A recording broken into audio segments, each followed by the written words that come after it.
We've all been talking about Manchester United's identity, but what if I told you they never really had one? Let me explain. A club that has been a symbol of glory, passion, and resilience. For over 2 decades, United wasn't just a team. It was a legacy built on a very specific kind of football. But what happens when the man behind that legacy, Sir Alex Ferguson, steps away? What happens when the heart of the club is no longer in the dugout and the relentless spirit of Fergie time starts to fade? For years now, there's been a lingering question. Does Manchester United even have an identity anymore? Or was their true identity always something more intangible than a specific style of play? Now let me clarify, this is just my take, and I welcome respectful discussion in the comments. But after years of watching the team, and with all the managerial changes, it's clear to me that United's identity was never about a rigid style of play. It was about something far deeper than tactics. It was about an unyielding, almost mythical belief in their ability to win, even when it seemed impossible.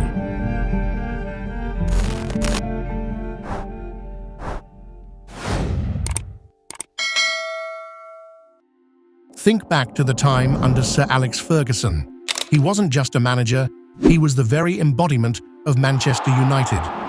Ferguson didn't need to mold his team to fit a specific tactical style like total football, gegenpress, or tiki-taka. What he truly needed were players who understood the Red Devil spirit, a mentality that placed winning above all else. Ferguson wasn't concerned with following trends. He was focused on creating a winning culture. The most iconic symbol of Ferguson's reign was Fergie time, a period of the game where United seemed to defy the odds and always found a way to win, often in the dying moments. Ferguson himself famously called it squeaky bum time, those tense final minutes when everything was on the line and fans were left on the edge of their seats. Of course, the players' abilities were crucial, but it wasn't about playing stylish football. It was about believing they could always fight for a result, no matter how tough the game seemed. A mindset built on refusing to accept defeat like no other. Whether it was through fast counterattacks or grinding out a narrow win, Ferguson's approach was clear. Play to win, beautifully, no matter the circumstances. It wasn't about resorting to underhanded tactics or the dark arts like some managers might. Ferguson believed in winning through style, attacking football, relentless pressure, and a refusal to ever stop. Whether it was a 1-0 win or a 4-0 lead, his teams kept pushing forward, setting the standards by maintaining the intensity, the drive, and the spirit throughout the full 90 minutes. The fans, too, were instrumental in fueling United's unbreakable spirit. With the roar of the crowd behind them, those iconic moments when the team surged towards the Stretford end in the dying minutes, chasing that last-minute winner, became a symbol of Manchester United's never-say-die spirit, has been deeply engraved in the hearts of United fans around the world. It sent a message loud and clear: believe. After Ferguson's departure, the club has struggled to find that same level of unity and belief. Though there have been glimpses of those iconic moments, flashes of brilliance where the Red Devils looked like their old selves, United fans have had to accept that their team is now a shadow of what it once was. What Ferguson created wasn't just a tactical approach, it was a culture of fortitude and an unshakable hunger for victory. That's why his legacy remains unmatched. However, the winning mentality that once defined them now appears only on rare occasions, leaving supporters to reminisce about a time when victory felt inevitable. When Sir Alex Ferguson retired, Manchester United didn't just lose a manager, they lost their guiding star. And in the years since, the club has lurched from one identity crisis to another, trying desperately to fill a void that tactics alone could never replace. First came David Moyes, handpicked by Ferguson himself, a compatriot meant to carry the torch. But Moyes, overwhelmed by the weight of the position, made a fatal mistake. Instead of building upon the empire Ferguson had left, he tried to tear it down and start anew. He discarded Ferguson's trusted backroom staff, distanced himself from the culture that had built the club's success, and ultimately looked out of his depth. His failure, though understandable, was still unforgivable for a club that had been conditioned to win. Then came Louis van Gaal, the Dutch mastermind, armed with decades of tactical knowledge and a reputation for winning. Van Gaal brought order, discipline, and an endless array of tactical blueprints. But while he rebuilt the structure, he drained the soul. United matches under Van Gaal became stale, lifeless affairs that put even the most die-hard fans to sleep. Possession without purpose, passes without punch. A far cry from the electric energy of Ferguson's days. Next was Jose Mourinho, the special one, the proven winner. If anyone could restore United to glory, it should have been him. For a time, he brought steel and silverware, winning the Europa League and the League Cup. But Mourinho couldn't resist falling into familiar patterns, ego clashes, a siege mentality, turning the club into a battleground. His downfall came not from the pitch, but from within. It was a battle for power. The club's leadership caught between backing him or Pogba. Ultimately, Mourinho didn't benefit from the luck of the draw. The club, disconnecting from Ferguson's ethos, that no player is greater than the club, chose to part ways with the manager. This time, United decided to call out for their own in Ole Gunnar Solskjaer, the baby-faced assassin, a club legend who understood what United meant. Ole didn't bring a revolution in tactics, but he restored something United fans had been craving, the feeling. Under him, there were flashes, comebacks, late winners, the kind of belief that had once defined Old Trafford. But sentiment only carries you so far. Without trophies to back it up, Ole's fairy tale ended the way most fairy tales do in modern football, with a brutal sacking. Desperate once again, United turned to another Dutchman, Erik ten Hag. Ten Hag was supposed to be the one, a modern, disciplined manager to finally bring structure and stability. And while he promised a new era, arrogance crept in. Power struggles, stubbornness, and a growing disconnect from the players and the fans eroded what little momentum he had. Another figure who promised rebirth but left only division. Today, Manchester United are a hollowed-out version of themselves, a name that still echoes with power but rings emptier with each passing year.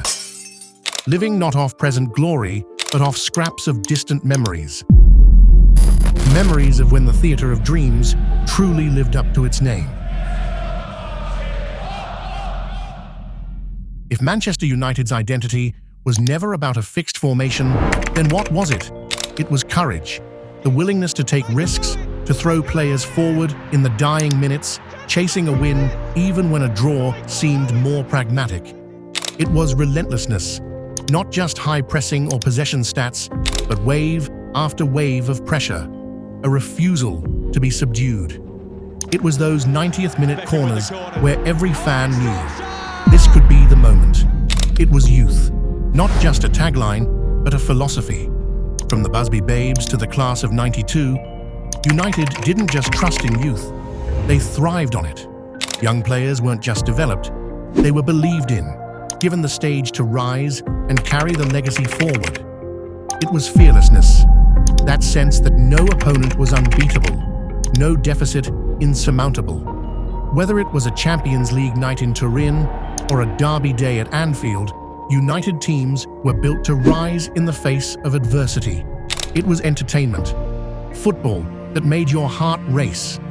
Fans didn't just go to Old Trafford to see their team win, they went to feel something. Drama, tension, euphoria. United didn't just aim for the result, they aimed to inspire. Because the Manchester United identity wasn't a strategy you could diagram on a tactics board. It was a feeling, an energy, a shared belief between players, fans, and the manager. It pulsed through the club in its golden eras. It was intangible, yet unmistakable. And once you understand that, it becomes heartbreakingly clear why no one has been able to recreate it. You can replace managers, you can buy world-class players, you can even try to mimic the old tactics, but that belief, that soul, you can't buy that. You have to build it, you have to live it, and maybe, just maybe, that's what United have been missing all along. So, can Manchester United ever truly find that identity again? Possibly, but only if time is on their side. A luxury they've rarely been afforded. It won't come from copying past tactics or hiring the latest manager with a polished philosophy. It won't come from a new formation, a fancy press conference, or another multi-million-pound signing. It will take something far more difficult and far more meaningful. It will take time, because culture isn't installed overnight. It's grown through trust, through hardship, through moments that matter. It will take patience from the board, from the fans, from the players. The kind of patience that Ferguson was once granted when it would have been easier to cut him loose before he built an empire. It will take a return to values that go deeper than data and deeper than trophies. Values that have always lived in the marrow of this club. Backing a manager for the long haul. Not for convenience, but for conviction. Trusting youth, not just to fill gaps, but to lead, to surprise, to shine under the lights. Building a team that fights, not only when they're winning, but when their backs are against the wall. Because that's when identity reveals itself. It's not about being perfect. It's about being fearless. Manchester United's true identity isn't gone. It's dormant, lying under the weight of expectations, media noise, and years of instability. But it's still there, waiting for the right people, the right spirit, the right moments, to bring it back to life. And when that moment comes, it won't be a tactical masterstroke or a press release that signals its return. It will be a feeling, a last-minute winner, a young kid from the academy stepping up on the biggest stage, a manager pounding the badge on the sideline because he gets it. When it returns, and it can return, it won't be because of a tactics board. It will be because of belief, just like it always was. And this brings us to the present. A new chapter, a new name, a new question. Ruben Amorim, one of the most promising young managers in Europe.